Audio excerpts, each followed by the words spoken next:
नमस्कार साथियों, Ram Ram. Welcome to क्वायरा फाउंडेशन। अपन पढ़ रहे हैं एनिमल हस्बेंड्री के अंतर्गत वेटनरी एनाटॉमी। एनाटॉमी सब्जेक्ट अपना चल रहा है। एनाटॉमी की अपनी 7 क्लासें हो गई। 7 क्लास में अपन ने इसकी डेफिनेशन, परिभाषा, इसकी शाखाएं, इंपॉर्टेंट टर्मिनोलॉजी,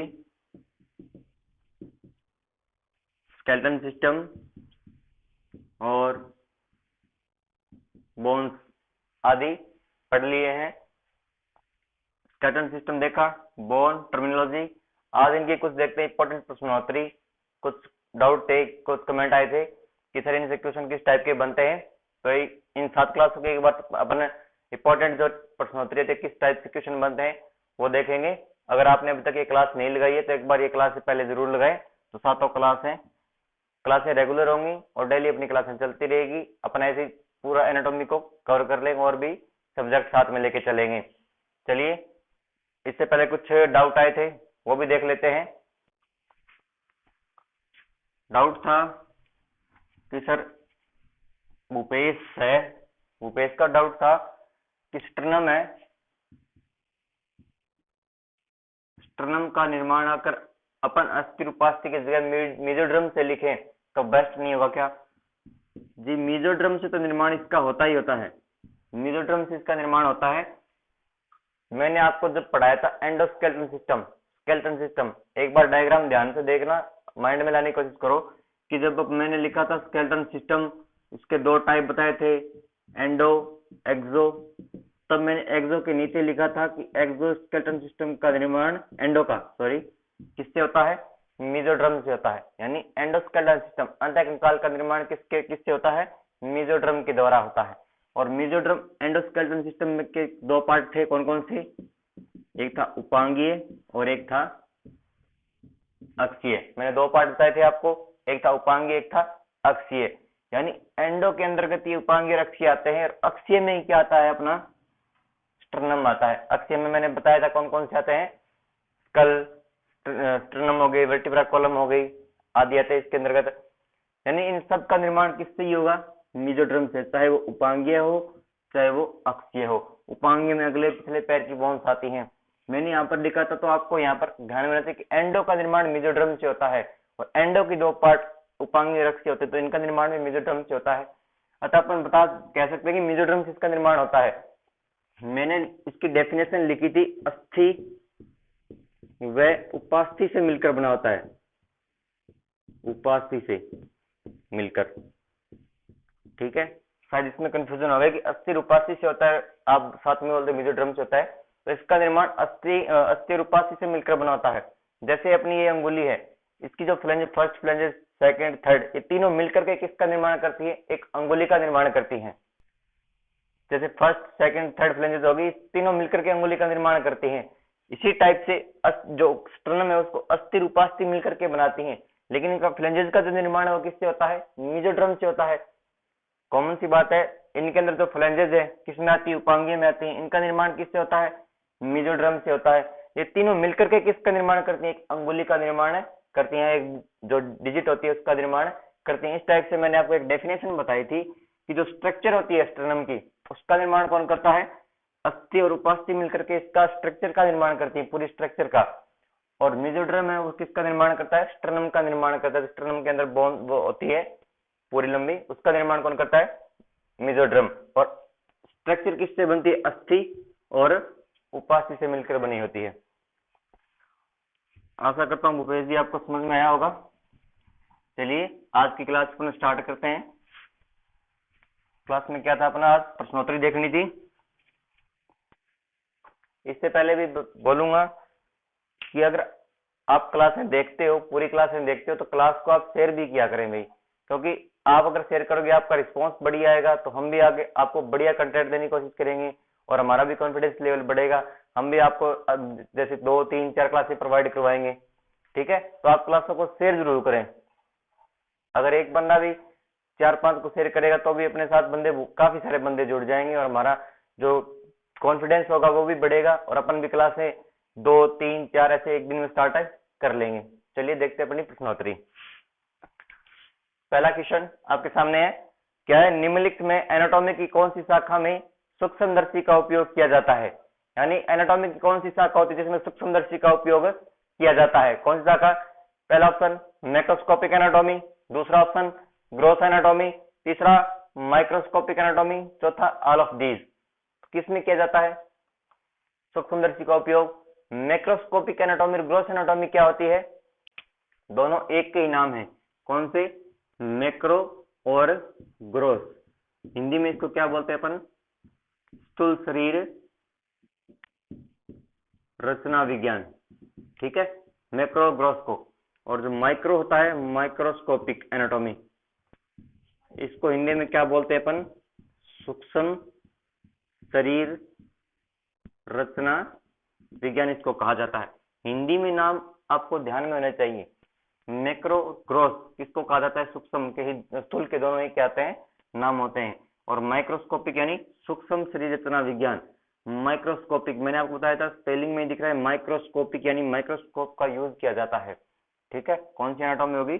माइक्रोस्कोपिक एनाटॉमी। अब आपको याद करने का तरीका कैसा होना चाहिए कि मैक्रो ग्रॉस एनाटॉमी में किसका अध्ययन करते हैं, कौन कौन सी जो ब्रांचें आती है इसकी कौन कौन सी होती है? माइक्रोस्कोपिक एनाटॉमी में किस किस का अध्ययन किया जाता है? जैसे मैक्रोस्कोपिक एनाटॉमी में किसका अध्ययन करते हैं अपन? एक तो आता है हिस्टोलॉजी और एक आता है साइटोलॉजी। कोशिकाओं का और किसका? ऊतकों का अध्ययन किया जाता है। इसमें ऑस्टियोलॉजी, मायोलॉजी, स्पेक्ट्रोलॉजी, न्यूरोलॉजी, एस्थेसियोलॉजी, सिंडेस्मोलॉजी आदि का अध्ययन किसमें किया जाता है? इसमें किया जाता है। आपको ये पूरा ध्यान होना चाहिए जब अपन नाम देखा स्थूल शरीर रचना विज्ञान या मैक्रोस्कोपिक एनाटॉमी या ग्रॉस एनाटॉमी, तब पूरी ब्रांचें आपके ध्यान में होना चाहिए। चलिए देखते हैं अपना अगला क्वेश्चन। अगला क्वेश्चन, स्थूल शरीर रचना विज्ञान में कौन सी शाखा का अध्ययन नहीं किया जाता है? मानी आगे ना क्वेश्चन, यानी इस टाइप का क्वेश्चन बन सकता है, स्थूल शरीर रचना विज्ञान में कौन सी शाखा का अध्ययन नहीं किया जाता है? आपको 4 शाखाएं दी गई है। कौन कौन सी? पहली है ऑस्टियोलॉजी, दूसरी मायोलॉजी, तीसरी न्यूरोलॉजी, चौथी हिस्टोलॉजी। ऑस्टियोलॉजी, ऑस्टियोलॉजी किसका अध्ययन करते हैं? ऑस्टियोलॉजी में अस्थियों का अध्ययन करते हैं। किसमें आती है? इसमें आती है, स्थूल शरीर रचना में आती है। दूसरा ऑप्शन क्या है? मायोलॉजी, मांसपेशियों का अध्ययन करते हैं, यह भी इसमें आती है। तीसरा क्या है? न्यूरोलॉजी, ज्ञानेंद्रियों का अध्ययन करते हैं, यह भी इसमें आती है। चौथी क्या है? हिस्टोलॉजी, हिस्टोलॉजी किसका अध्ययन है? ऊतकों का अध्ययन। अभी अपने देखा किसमें किया जाता है इसका अध्ययन? माइक्रोस्कोपिक एनाटॉमी में।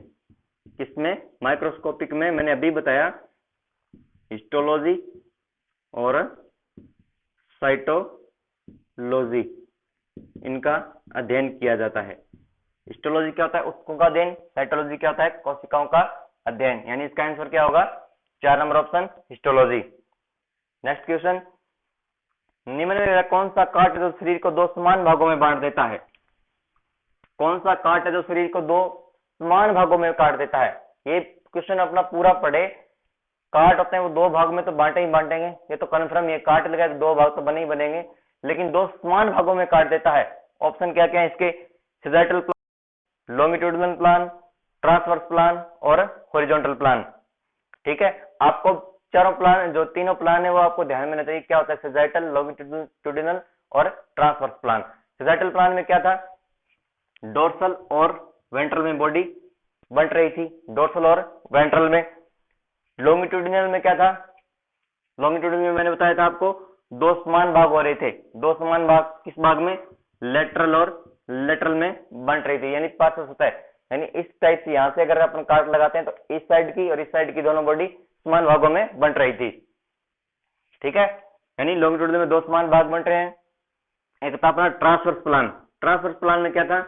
एंटीरियर एंड पोस्टीरियर में बॉडी बंट रही थी, एंटीरियर और पोस्टीरियर में बंट रही थी। और जो हॉरिजॉन्टल था वो क्या मैंने बताया था आपको?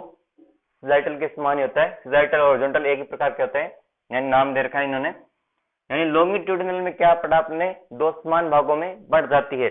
अगर आपको सेजाइटल का पता होता, हॉरिजॉन्टल का पता होता और ट्रांसवर्स का पता होता तो आप लॉन्गिट्यूडिनल का ऑप्शन चूज कर सकते थे।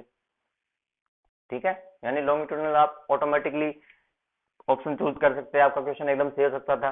आपको अगर तीनों चारों ऑप्शन आपको पता है क्या किस टाइप से होते हैं, अगर आपको चारों की डेफिनेशन पता होती है तो आपका ऑटोमेटिक क्वेश्चन सही होना संभव ही है, यानी लॉन्गिट्यूडिनल आपका सही होता। चलिए देखते हैं अगला क्वेश्चन। संधि बनाने वाला या जुड़ने वाला गोलाकार भाग क्या कहलाता है?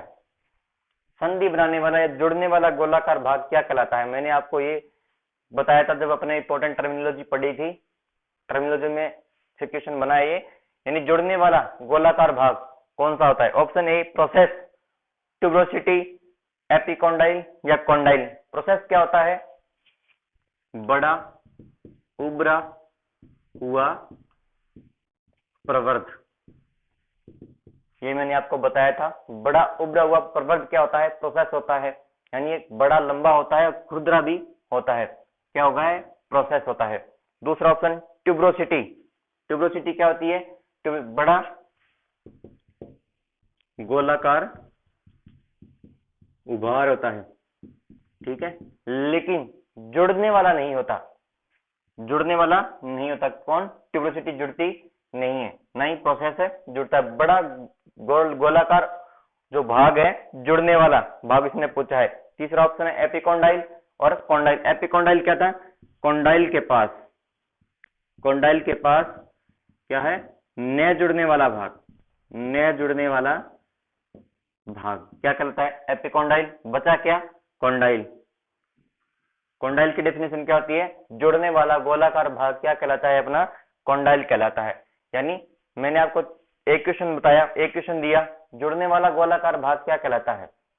इसमें मैंने आपको चार ऑप्शन दिए, प्रोसेस, ट्यूबरोसिटी, एपिकोंडाइल और कोंडाइल। अगर आपको चारों की डेफिनेशन पता होती, आपको कंफर्म होता तो आप निकाल लेते कोंडाइल। अगर आपको इनमें पता है कि बड़ा जुड़ने वाला गोलाकार भाग कौन सा होता है तो कोंडाइल होता है। आपने एक ऑप्शन देखा, आपने चूज किया, हाँ चलो नेक्स्ट क्वेश्चन देखते हैं। नहीं, आपको ऊपर जो तीन जो ऑप्शन है आपको वो भी पता होने चाहिए। क्या पता आज अपन ने कोंडाइल का क्वेश्चन बनाया है, हो सकता है आगे क्वेश्चन है वो प्रोसेस, ट्यूबरोसिटी आदि पर बन सकता है, ठीक है। ये आपको पता होना चाहिए। जो चारों ऑप्शन है, मैं बार बार बोलता हूँ कि आपको चारों जो ऑप्शन होते हैं उनका पता होना चाहिए। चलिए अगला क्वेश्चन देखते हैं। अगला क्वेश्चन, हैंडलिंग। हैंडलिंग का वह हिस्सा जो खड़ी अवस्था में जमीन को छूता है, ठीक है। हैंडलिंग क्या होता है? हैंडलिंग मैंने आपको बताया था जब अपन पढ़ रहे थे उपांग कंकाल में अगले और पिछले पैर की बोन्स। हैंडलिंग क्या होता है? अगला होता है कि पिछला होता है। नाम किस टाइप से भी आ सकता है? हैंडलिंग यानी पिछला पैर, पिछला पैर, ठीक है। अब आपको तो समझ में आ गया, पिछले पैर का वह हिस्सा जो खड़ी अवस्था में जमीन को छूता है क्या कहलाता है? ऑप्शन है पामर कहलाता है, वेंटर कहलाता है, प्लांटर कहलाता है, या ए या बी दोनों कहलाता है। ऑप्शन देखिए पामर। अब आपको पता है जी पिछले पैर का वह हिस्सा जो खड़ी अवस्था में जमीन को छूता है। अब आपको एक अगर कंफ्यूज था पामर और प्लांटर में, यानी होता तो पामर और प्लांटर में सही है, वेंट्रल तो ऑप्शन भी हट गया। वेंट्रल क्या होता है? डोर्सल वेंट्रल मैंने बताया था, एक होता है डोर्सल पीठ की जो ऊपरी सतह, वेंट्रल क्या होता है? पीठ की जो नीचे की सतह होती है वो क्या कहलाती है? वेंट्रल कहलाती है, ठीक है। ये वेंट्रल की क्या होगी? डेफिनेशन। आपको चारों ऑप्शन आने चाहिए। जब आपने पूरी क्लासें लिए तो आपको चारों ऑप्शन पता होने चाहिए। अगर आपको नहीं पता है तो आपको जो रिवीजन की है वो बार बार आ सकता है। पढ़िए, आप एक बार रिवीजन कीजिए फिर दोबारा क्लास देखिए, ठीक है। डोर्सल और वेंट्रल हो गया। एक होता है पामर, यहाँ लिखता हूं मैं पामर, और एक है प्लांटर। इनमें होता तो ऐसे है कि अगले और पिछले पैर की जो बोन जो हिस्सा है जो खड़ी अवस्था में जमीन को छूता है वो पामर या प्लांटर कहलाता है, ठीक है। कौन सा अगला पैर है कौन सा पिछला पैर है, मैंने इसके लिए आपको एक बताया था तरीका याद करने का, अल्फाबेट के हिसाब से। अल्फाबेट के हिसाब से पी दोनों में कॉमन है, यहाँ पर ए आ रहा है, यहाँ पर एल आ रहा है, यानी पहले एल आएगा, ये फर्स्ट है। एल यानी 12 पर आता है, यानी बाद में आएगा, तो ये क्या हो गया? सेकंड, यानी पिछले पैर का। पिछले पैर का हिस्सा वह हिस्सा जो खड़ी अवस्था में जमीन को छूता है क्या कहलाता है? प्लांटर कहलाता है। यानी इसका राइट ऑप्शन कौन सा होगा? सी, ठीक है। अगला क्वेश्चन, टीबिया फिबुला व रेडियस अल्ना क्रमशः किस पांव की अस्थियां हैं? टीबिया फिबुला और रेडियस अल्ना जब अपन ने बोन्स पढ़ी थी तब मैंने आपको बताया था कि आपको अगले और पिछले पैर के एक बार तो कॉमनली रूप में आपको बोन्स याद होनी चाहिए। वो अलग बात है कि इनमें क्या स्पेशल पाया जाता है, स्केपुला में क्या पाया जाता है, ह्यूमरस में क्या पाया जाता है, जो हिप बोन होती है उसमें क्या पाया जाता है, वो अलग बात है, वो तो आगे की है। पहले आपको नॉर्मल पता होना चाहिए अगले पैर में कौन सी पाई जाती है और पिछले पैर में कौन सी बॉन्ड पाई जाती है। तो यहाँ पर ऑप्शन है अगले व पिछले पैर की, पिछले व अगले पैर की, केवल अगले पैर की या केवल पिछले पैर की, यानी टिबिया फिबुला और रेडियस अल्ना। मैंने यहां पर चेंज किया है टिबिया फिबुला और रेडियस अल्ना। ठीक है, क्रम से पूछा है, आपको ये पता हो गया कि हाँ है तो एक तो है पिछले पैर की, एक अगले पैर की। ठीक है, ऑप्शन में लिख भी रखा अगले पिछले पैर की, आपने एक ऑप्शन चूज कर दिया। नहीं, यहाँ पर लिखा है क्रम से, लिखा हुआ है क्रम से। क्रम से यानी पहले कौन सा आएगा, टिबिया फिबुला। टिबिया फिबुला कौन से पैर की बोन होगी, पिछले की। और रेडियस अल्ना कौन से पैर की होगी, अगले पैर की बोन होगी। यहाँ पर लिखा है क्रम से, तो कौन सा आएगा, पिछले व अगले पैर की अस्थियां इसका सही आंसर होगा। आपको बार बार बोलूंगा क्वेश्चन को ध्यान से पढ़े और ऑप्शन को भी ध्यान से देखें, क्योंकि आपको यहाँ देखिए मैंने पहला ऑप्शन दिया अगले व पिछले पैर की। अब कुछ महानुभाव होते हैं जिनको पता है कि हर टिबिया फिबुला रेडियस अल्ना अगले व पिछले पैर की बोन्स होती है, और वो चूज क्या करते थे, एक नंबर ऑप्शन चूज कर दिया, वो आपका आंसर गलत हो जाएगा। ठीक है, मैंने यहाँ पर लिखा है क्रम से। क्रम से यानी टिबिया फिबुला पिछले और रेडियस अल्ना अगले पैर की बोन से होती है। ठीक है, नेक्स्ट क्वेश्चन देखते हैं अपना, एंडोस्केलेटन सिस्टम में किसका अध्ययन किया जाता है। आगे ना क्वेश्चन, एंडोस्केलेटन सिस्टम में किसका अध्ययन किया जाता है, स्कल का, रिब्स का, कार्पल्स का, या ऑल ऑफ दीज का अध्ययन किया जाता है। एंडोस्केलेटन सिस्टम, एंडोस्केलेटन सिस्टम में किसका अध्ययन किया जाता है। आपको पता होना चाहिए एंडोस्केलेटन सिस्टम के मैंने दो पार्ट बताए थे, दो पार्ट बताए थे, कौन कौन से, एक तो था एक्सो, एक था एंडो। एंडो के भी मैंने दो पार्ट बताए थे, एक था उपांगीय और एक था अक्षीय। ठीक है, उपांगीय अक्षीय। उपांगीय में किसका अध्ययन करते हैं अपन, स्कल, रिब्स, स्टर्नम और एक था वर्टिब्रा कॉलम का। और उपांगीय में अगले या पिछले पैर की बोन्स का अध्ययन किया जाता है। अब अगर आपको ध्यान में होता, अगर आपने ऑप्शन देखे, पहला ऑप्शन देखा स्कल, आपने चूज कर दिया, हाँ ठीक है, पहले तीनों ऑप्शन तो देखिए एक बार। पहला ऑप्शन स्कल, दूसरा रिब्स, स्कल आ गई, रिब्स आ गई, तीसरा ऑप्शन मैंने दे रखा है कार्पल का, कार्पल्स। कार्पल्स क्या होती है, कार्पल बोन अगले पैर में पाई जाती है, कार्पल अगले पैर की बोन कार्पल होती है। किस में आती है, उपांगीय कंकाल में आती है। उपांगीय किसके अंतर्गत आता है, एंडोस्केलेटन सिस्टम में आता है। ठीक है, क्वेश्चन बना, क्वेश्चन डीपली भी बना है और ऊपर से भी बना है, पूरा ध्यान होता है तभी आप कर पाते हैं ना।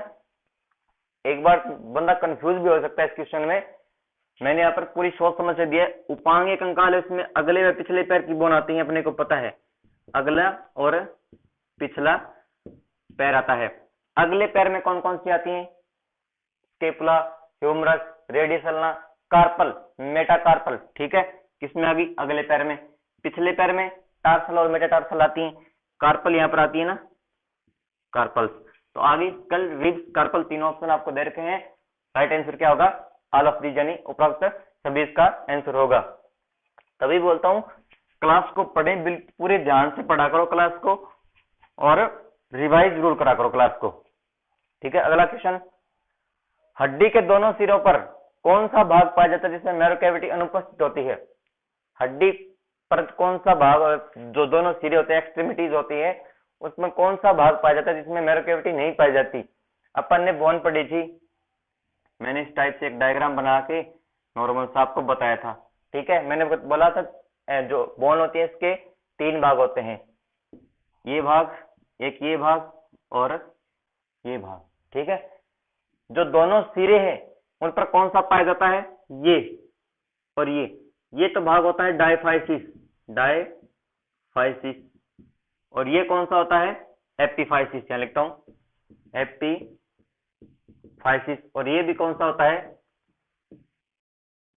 एपिफाइसिस। ठीक है, मैंने तीन भाग बताए थे, अभी तक अपन ने दो ही नाम लिखे हैं, एपिफाइसिस और डायफाइसिस। ठीक है, तीसरा पार्ट कौन सा बचता है अपना, जो इन दोनों को अलग करने का काम करता है, ये यहाँ पर क्या पाया जाता है अपना मेटाफाइसिस। ठीक है, क्या पाया जाता है मेटाफाइसिस। ऑप्शन देखें एक बार, पहला ऑप्शन है मेटाफाइसिस, तो मेटाफाइसिस हो सकता है क्या, नहीं, दोनों को अलग करने का काम करता है। ठीक है, दोनों सिरों पर नहीं पाया जाता, ये दोनों को अलग करने का काम करता है। ठीक है, दूसरा ऑप्शन क्या दे रखा है इसमें, डायफाइसिस। डायफाइसिस में क्या है, दोनों सिरों पर पाया जाता है, नहीं, एक बीच में पाया जाता है, बीच के अंदर। डायफाइसिस में मैरो कैविटी भी क्या होती है, उपस्थित होती है, जिसमें क्या भरा रहता है, येलो बोन मैरो भरा रहता है। ठीक है, तीसरा ऑप्शन दे रखा है अपने एपिफाइसिस। एपिफाइसिस है वो दोनों सिरों पर पाया जाता है। ये जो बोन होती है, ये इनको क्या बोल, बोन के ये दोनों क्या कहलाते हैं, सिरे कहलाते हैं, एक्सट्रीमिटीज कहलाती हैं।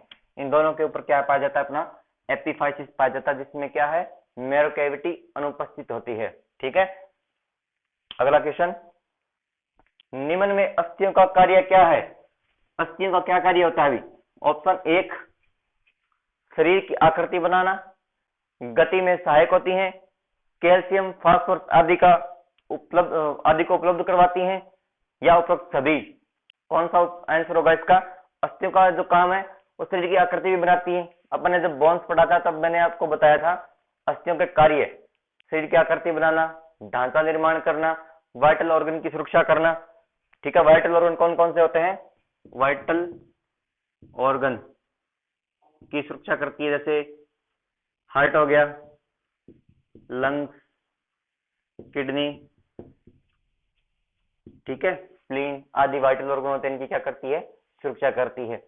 यानी ये जो मैंने क्वेश्चन दिए हैं, जैसे मैंने लिखा अस्थियों का क्या कार्य होता है, तो आपको पूरे कार्य याद होने चाहिए थे कि अस्थियों का क्या कार्य होता है। इस टाइप से क्वेश्चन बन सकता है, या अस्थियों का कार्य क्या नहीं होता, ऐसे भी क्वेश्चन आ सकता है। ये इसका जो उत्तर होगा क्या होगा, उपरोक्त सभी, यानी तीनों इसके कार्य होते हैं। आकृति भी बनाती है शरीर की, गति में सहायक होती हैं, और क्या करती हैं, कैल्शियम फास्फोरस आदि क्या करती हैं, उपलब्ध करवाती हैं। ठीक है, अगला क्वेश्चन, इलियम व टार्सल अस्थि क्रमशः किस अस्थि के उदाहरण हैं। बहुत बढ़िया क्वेश्चन बना है, इलियम व टार्सल अस्थि कौन सी, इलियम व टार्सल, इलियम और टार्सल अस्थि किस अस्थि का उदाहरण है। छोटी व अनियमित अस्थि, छोटी यानी शॉर्ट बोन, और अनियमित यानी इरेगुलर बोन। ठीक है, अगला ऑप्शन, अंगीय व छोटी अस्थि। अंगीय कौन सी होती है, हिंदी में भी नाम आपको याद होने चाहिए, यहाँ बता देता हूँ। अंगीय क्या होती है, विसरल बोन होती है। छोटी अस्थि शॉर्ट बोन, एक होती है चपटी अस्थि व अनियमित अस्थि, चपटी अस्थि। ठीक है, एक होती है चपटी व छोटी अस्थि। इनमें कौन सा होगा, इलियम जो बोन होती है वो किस में आती है,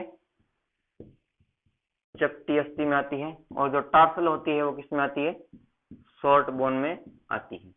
ठीक है, अब शॉर्ट चपटी अस्थि कौन सी होती है, जिसकी क्या पाई जाती है, दो सरफेस पाई जाती है, जिस पर क्या होता है, मसल्स का क्या होता है, जुड़ाव होता है इसमें, और ये क्या करती है, अंगों की सुरक्षा करती है।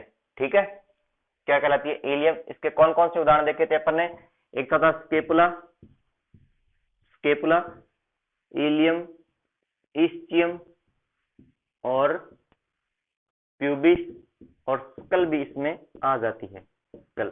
ठीक है, किसमें, चपटी बोन में आ जाती है। और टार्सल बोन किसमें आती है, शॉर्ट बोन में। और शॉर्ट बोन में दूसरी कौन सी आती है, एक आती है टार्सल और एक आती है अपनी कार्पल बोन। ठीक है, इस टाइप से आपको पूरा ध्यान रखना चाहिए। जैसे यहाँ पर नाम है एक अंगीय अस्थि, अंगीय अस्थि कौन सी होती है, विसरल बोन कौन कौन सी होती है, और किसमें पाई जाती है, कितनी पाई जाती है, जैसे ओस पेनिस, ओस फ्रेनिक, ओस ऑप्टिकस, ओस सोस्टल आदि, इनका भी आपको ध्यान होना चाहिए। अगला क्वेश्चन, निम्न में से अस्थि नष्ट कोशिका होती है, अस्थि को नष्ट करने वाली कोशिका कौन सी है इसमें। ठीक है, पहला option osteoblast cell, osteoclast cell, दूसरा ऑप्शन क्या है, ओस्टियोप्रोटीन, और चौथा क्या है, कोई नहीं। अब आपको पता होना चाहिए ओस्टियोब्लास्ट क्या होती है। ओस्टियोब्लास्ट मैंने आपको बताया था जब पढ़ी थी अपन ने बोल, क्या होता है ओस्टियोब्लास्ट, जब ब्लास्ट होता है तब क्या होती है, नई कोशिकाएं बनती हैं। ब्लास्ट होगा कहीं पर, अगर यह मकान है, ये ब्लास्ट होगा तभी यहाँ पर नई बिल्डिंग बनेगी, दूसरी बिल्डिंग बनेगी, यानी क्या होगा, निर्माण कोशिकाएं। ओस्टियोब्लास्ट क्या कहलाती हैं, ओस्टियोब्लास्ट क्या हो गया, निर्माण कोशिका। ठीक है, ओस्टियोप्रोटीन क्या होती है, जो ओस्टियो में प्रोटीन वगैरह पाई जाती है, ओस्टियोप्रोटीन होती है। और ओस्टियोक्लास्ट, ओस्टियोक्लास्ट क्या हो गई? नष्ट कोशिका। नष्ट कोशिका कौन सी? अस्थि नष्ट कोशिका क्या कहलाती है? ओस्टियोक्लास्ट कहलाती है। ठीक है, इसका राइट आंसर क्या होगा? ओस्टियोक्लास्ट होगा। जब अपन ने पढ़ा था बोन, बोन में क्या पाया जाता है? पेरियोस्टियम और एंडोस्टियम। एंडोस्टियम में कौन सी पाई जाती है? ओस्टियोब्लास्ट और ओस्टियोक्लास्ट पाई जाती है। पेरियोस्टियम में क्या पाया जाता है? फाइब्रस पाया जाता है। ये अपन ने बोन जब पढ़ी थी तब अपने देखा था। ठीक है, अगला क्वेश्चन देखते हैं अपना। खोपड़ी में फेशियल बोन्स या अनिका अस्थियों की संख्या होती है। नाम देखिए, हिंदी में अनिका अस्थियां, इसको क्या बोलते हैं अपन? फेशियल बोन आती है इसमें। ठीक है, अपना जो पेपर है वो दो लैंग्वेज में आता है, हिंदी और अंग्रेजी दोनों माध्यम में आता है। तो आपको एक तरफ दिखेगा अनिका अस्थियां, आप कंफ्यूज हो जाओगे। अपना माइंड यहाँ था कि अपने एकदम से इंग्लिश मीडियम की तरफ भी देखने की कोशिश नहीं करते। अगर आप वहां देख लेते हैं तो अपना क्वेश्चन ही सॉल्व हो जाता है। यानी अनिका अस्थियों क्या बोलते हैं? Facial bone. इस क्वेश्चन में मैंने ये बता रहा हूँ आपको कि आपको दोनों मीडियम में देखना है, हिंदी और अंग्रेजी। ठीक है, यहाँ पर देखते हैं खोपड़ी में फेशियल बोन की संख्या कितनी होती है? Option A 28, option B 11, option C 27 और ऑप्शन डी क्या है? 17। कितनी संख्या होती है? देखते हैं डी, जो दे रखी है 28। 28 तो टोटल होती हैं, आपको पता होना चाहिए। स्कल के अंदर पूरी खोपड़ी में 28 जो बोन होती है तो टोटल संख्या होती है। यानी 11 कौन सी होती है? करेनियल। और फेशियल की संख्या कितनी होती है? 17 फेशियल। ठीक है, ये मैंने आपको बताया था जब अपन ने स्कल पढ़ी, तब मैंने बताया स्कल में टोटल 28 पाई जाती हैं, क्रेनियल 11 होती है, फेशियल क्या होती है? 17 बोन्स होती हैं। टोटल कितनी होगी? 28। इसका राइट आंसर क्या होगा? Option D 17। नेक्स्ट क्वेश्चन, निम्न में द्वितीय ग्रीवा कशेरुका कहलाती है। निम्न में द्वितीय ग्रीवा कशेरुका कौन सी होती है? दूसरी ग्रीवा कशेरुका। एक है एटलस, एक्सिस, रिब्स या लंबार। द्वितीय ग्रीवा कशेरुका पूछा है। ग्रीवा किसको बोलते हैं अंग्रेजी में? ग्रीवा ये तो इंग्लिश हिंदी में नाम हो गया। ग्रीवा किसको बोला जाता है? सर्वाइकल को बोला जाता है। सर्वाइकल वर्टिब्रा पूछी है इसने। ठीक है, यानी दो ऑप्शन तो हट गए ना अपने, एक तो रिब्स हट गया, सी ऑप्शन, रिब्स कट गया, एक लंबार जो वर्टिब्रा है वो भी कट गया, क्योंकि किसको पूछा इसने? सर्वाइकल का पूछा है। ठीक है, अब बचे दो ऑप्शन, एक तो बचा अपना एटलस और एक बचा एक्सिस। ठीक है, तो मैंने आपको बार बार बताया ये जो क्वेश्चन था कि एटलस क्या होती है? प्रथम ग्रीवा कशेरुका कहलाती है। कौन? एटलस प्रथम ग्रीवा कशेरुका। और एक्सिस क्या होती है? द्वितीय ग्रीवा कशेरुका। ठीक है, एटलस और एक्सिस देखा। एटलस क्या होता है? प्रथम ग्रीवा कशेरुका, और एक्सिस क्या होगी? द्वितीय ग्रीवा कशेरुका होती है। ये अपना नेक्स्ट क्वेश्चन, पिछले क्वेश्चन का राइट आंसर क्या था? एक्सिस। क्या होगा उसका? एक्सिस। ठीक है, अगला क्वेश्चन कौन सा है? कौन सी वर्टिब्रा में स्पाइनस प्रोसेस अधिक लंबे पाए जाते हैं? तो किसका निर्माण करते हैं? विदर का निर्माण। Option A cervical vertebra, lumbar, sacral या थोरेसिक। किसमें पाए जाते हैं स्पाइनस प्रोसेस? तो स्पाइनस प्रोसेस होते हैं वो सभी वर्टिब्रा में पाए जाते हैं। स्पाइनस प्रोसेस होते हैं वो सभी वर्टिब्राओं में पाए जाते हैं, लेकिन जो थोरेसिक वर्टिब्रा होती है, थोरेसिक वर्टिब्रा में क्या पाए जाते हैं? अधिक लंबे पाए जाते हैं, जो किसका निर्माण करते हैं? विदर का निर्माण करते हैं। विदर यानी क्या होता है? कुबड़ का निर्माण करते हैं। जब अपन ने वर्टिब्रा पढ़ी थी तब मैंने आपको दिखाया था इस टाइप से, सॉरी इस टाइप से थे कुछ, इस टाइप से। कहां पर पाए जाते हैं? थोरेसिक वर्टिब्रा में पाए जाते हैं। स्पाइनस प्रोसेस कहलाते हैं, जो किसका निर्माण करते हैं? विदर का निर्माण करते हैं। चलिए नेक्स्ट क्वेश्चन देखते हैं। नेक्स्ट क्वेश्चन क्या है? वर्टिब्रा कॉलम का कोडल से क्रेनियल की तरफ कौन जो सही क्रम है वो कौन सा होगा? Option A cervical, thoracic, lumbar, coccygeal, sacral. या थोरेसिक से सैक्रल, सर्वाइकल, फिर लंबार, सैक्रल, फिर coccygeal. Option C cervical, thoracic, lumbar, sacral या कॉक्सियल। तो क्या होता है सही क्रम इसका? पहले कौन सी आती है वर्टिब्रा? सर्वाइकल, फिर आती है थोरेसिक, उसके बाद में लंबार, उसके बाद में सैक्रल और उसके बाद में कौन सी आती है, कॉक्सिजियल। ये इसका क्या होता है, सही क्रम होता है, ठीक है। लेकिन ये इसका क्वेश्चन का राइट आंसर नहीं होगा, क्योंकि इसमें क्या पूछा है, कॉर्डल से क्रेनियल की तरफ। ये कौन सा क्रम बताया मैंने आपको, क्रेनियल से कॉर्डल की तरफ, ठीक है। अब क्या होता है क्रेनियल, क्रेनियल क्या था, जब अपने इंपॉर्टेंट टर्मिनोलॉजी पढ़ी थी उसमें आया था, क्रेनियल क्या होता है, सिर की ओर, और कॉर्डल क्या होता है, पूंछ की और अपन ने टर्मिनोलॉजी में पढ़ा था ये क्रेनियल और कॉर्डल के बारे में, ठीक है। तो इसका सही क्रम क्या होगा, एक नंबर पे कौन सा आएगा, अपना कॉक्सिजियल, क्योंकि कॉर्डल से क्रेनियल की तरफ पूछा है, तो कॉर्डल सॉरी कॉक्सिजियल, फिर सैक्रल, फिर लंबार, फिर थोरेसिक, और फिर लास्ट में कौन सी आएगी, सर्वाइकल वर्टिब्रा आएगी, ठीक है। तो इसका राइट आंसर कौन सा होगा, option D, 4 number option. Next question, xiphoid cartilage किसमें पाया जाता है, जीफॉइड कार्टिलेज, जीफॉइड प्रोसेस किसमें पाया जाता है, ऑप्शन ए सैक्रल में, स्टर्नम में, स्केपुला में, या सर्वाइकल में। तो सैक्रल क्या होती है, वर्टिब्रा, सैक्रल वर्टिब्रा में अपने जीफॉइड का नाम का कोई जो प्रोसेस थे अपने नहीं देखा। अगला स्टर्नम, स्टर्नम में अपने कल की जो क्लास ले थे रिब्स की, उसमें देखा, रिब्स जब पढ़ी थी उसमें देखा था, स्टर्नम में इस टाइप से पीछे की तरफ एक प्रोसेस पाया जाता है जिसको क्या बोलते हैं अपन, जीफॉइड कार्टिलेज जिसको बोला जाता है। इसको जो स्टर्नम होता है उसके पीछे क्या पाया जाता है, जीफॉइड कार्टिलेज, और इसके आगे क्या पाया जाता है, मेन्यूब्रियम, मेन्यूब्रियम इसके आगे की तरफ पाया जाता है। किसमें उपस्थित होता है ये, सॉरी स्टर्नम में, स्टर्नम में पाया जाता है। सैक्रल क्या होती है, वर्टिब्रा, स्केपुला क्या होती है, बोन किसकी, अगले पैर की, पहली बोन कौन सी, स्केपुला, और सर्वाइकल क्या होगी, वर्टिब्रा, ठीक है। अगला क्वेश्चन, मुर्गे के स्टर्नम में पीछे की ओर जो प्रवर्ध पाया जाता है क्या कहलाता है, एक रोस्ट्रम, बी मेन्यूब्रियम, सी मेटास्टर्नम, या डी नन ऑफ दीज, यानी इनमें से कोई नहीं। तो मुर्गे की स्टर्नम में पीछे की ओर जो प्रवर्ध पाया जाता है, मुर्गे की स्टर्नम में मैंने आपको बताया जब स्टर्नम पढ़ी, मुर्गे की स्टर्नम में एक प्रवर्ध पीछे की ओर और एक प्रवर्ध आगे की ओर पाया जाता है, ठीक है।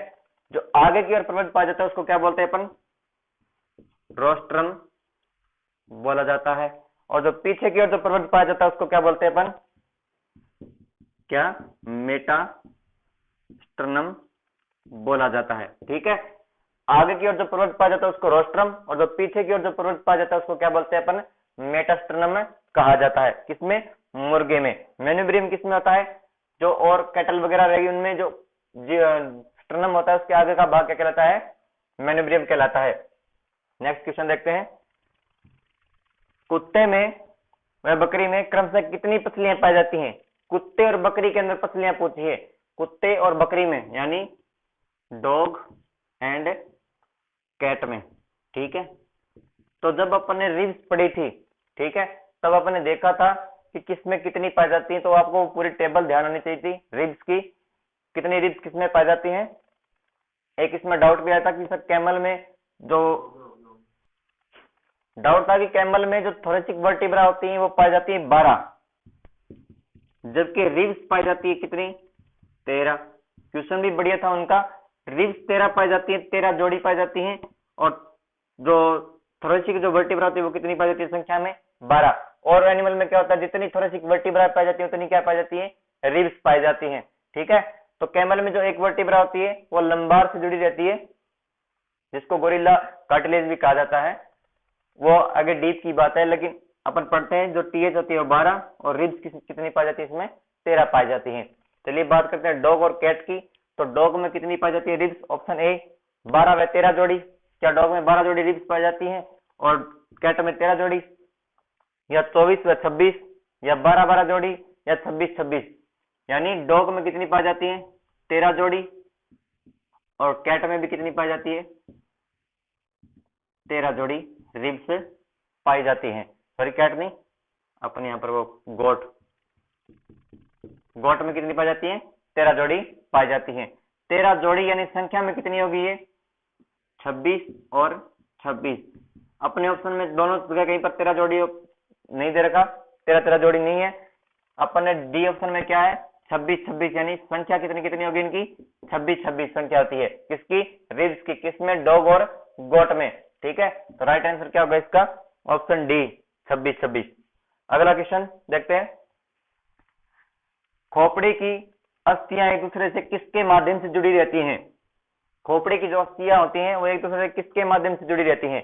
ठीक है, option A sinus, option B spine, option C sutures, या option D all of these. ठीक है, तो आपको पता होना चाहिए साइनस क्या होता है, स्पाइन क्या होते हैं, सूचर्स क्या होते हैं। साइनस क्या होता है, जब अपन ने इंपॉर्टेंट टर्मिनोलॉजी पढ़ी थी उसमें पढ़ा था साइनस। साइनस किस में पाया जाता है, जो बोन होती है उसमें क्या पाया जाता है, वायुकोश।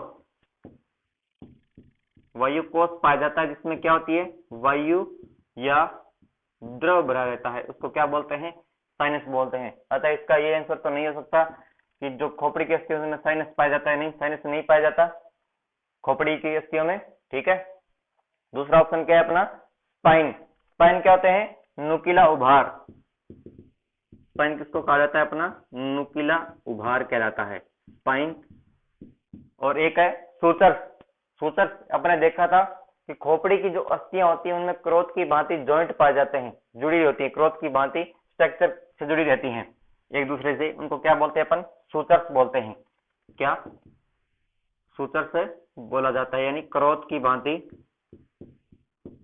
जॉइंट पाया जाता है इनमें, किसमें, कल की बोन के अंदर। ठीक है, तो क्या कहलाता है, सूचर्स कहलाते हैं। इसका राइट आंसर क्या होगा, सूचर्स। नेक्स्ट क्वेश्चन और लास्ट क्वेश्चन है अपना, ओसरोस्ट्रल व सिनसैक्रम क्रमशः किसमें पाया जाता है। ओसरोस्ट्रल और सिनसैक्रम क्या होता है, ओसरोस्ट्रल किस बोन के अंतर्गत आता है, तो नाम आया था हिंदी में अंगीय अस्थि। इसी जो अपन पढ़ रहे क्लास में अपने नाम आया था अंगीय अस्थि, जिसको क्या बोलते हैं अपन, विसरल बोन। ठीक है, किसमें आता है ये, जो अंगीय अस्थि का उदाहरण है वो क्या है, ओसरोस्ट्रल। ओसरोस्ट्रल किसमें पाया जाता है, और जो सिनसैक्रम है वो किसके अंतर्गत है पाया जाता है। रोस्ट्रल मैंने आपको बताया था, रोस्ट्रल क्या होता है, नाक। जब अपन ने इंपॉर्टेंट टर्मिनोलॉजी पढ़ी थी उसमें आया था रोस्ट्रल नाक की ओर। रोस्ट्रल क्या हो गया, नाक। ओसरोस्ट्रल यानी सुअर की नाक में पाया जाता है, और संख्या में कितना होता है ये, एक। कितना होता है, संख्या में होता है एक। सिनसैक्रम क्या था, सिनसैक्रम मुर्गे में क्या था, मुर्गे में लंबार प्लस सैक्रल दोनों वर्टिब्राएं मिलकर के किसका निर्माण करती हैं, सिनसैक्रम का निर्माण करती है। जो संख्या में कितनी होती हैं, 14 होती हैं। ठीक है, मुर्गे में क्या पाया जाता है, सिनसैक्रम पाया जाता है, यानी लंबार और क्या होती है, सैक्रल वर्टिब्रा मिलकर के किसका निर्माण करती हैं, सिनसैक्रम का निर्माण करती हैं। और जो ओसरोस्ट्रल वो किसमें पाया जाता है, सूअर की नाक में पाया जाता है। तो इसका राइट आंसर क्या हो गया, क्रम से पूछा है तो ओसरोस्ट्रल किसमें पाया जाता है, सूअर में। और क्रम से पूछा, ध्यान से देखना, तो पहले कौन सा आएगा, सूअर, और उसके बाद में क्या आएगा, मुर्गे में। ठीक है, तो इसका राइट आंसर कौन सा होगा, डी इसका ऑप्शन है वो राइट आंसर होगा। ये अपने देखी इंपॉर्टेंट जो अपनी प्रश्नोत्तरी थी, जो अपने 7 क्लासें लगाई, उनमें से किस टाइप से क्वेश्चन बन सकते हैं अपने देख लिए। आगे अपनी क्लास स्टार्ट होगी एंडोस्केलेटन सिस्टम में उपांगीय कंकाल तंत्र पढ़ेंगे, जिसमें स्केपुला, ह्यूमरस, अगले पैर की पिछले पैर की बोन्स का अध्ययन करेंगे। ठीक है, आशा करता हूँ आपको क्लास अच्छी लगी होगी। क्लास को शेयर जरूर करें भी अपने दोस्तों के साथ। धन्यवाद, राम राम।